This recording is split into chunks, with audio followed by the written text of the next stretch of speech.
Hi, I'm Max Brantley. It's Wednesday, July 30th, and I'm going to talk about news in the Arkansas Times today.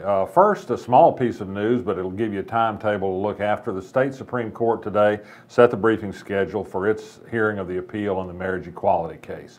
The first brief is due September the 8th.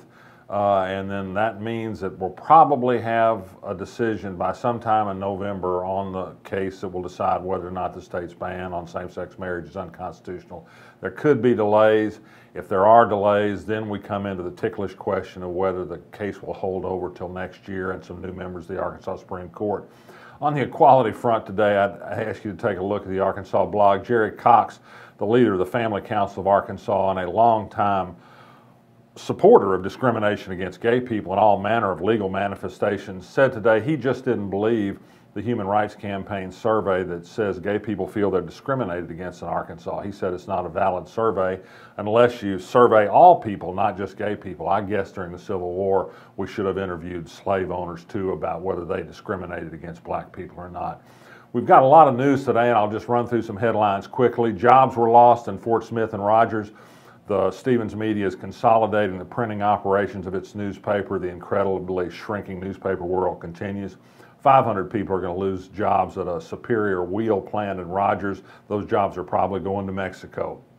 Columbia County voters have said they want to have a vote on retail alcohol sales in Magnolia and the surrounding areas this fall, and they've got it on the ballot. A state police former lieutenant pleaded guilty today to stealing drugs from a property room and selling them for $200,000. People in Little Rock are upset about the proposal for a convenience store at 12th and University Avenue. They say we have enough of them already. The Planning Commission continues to show deaf ears to citizens' complaints and improving convenience stores. I just don't understand it. And finally, this funny, sad note.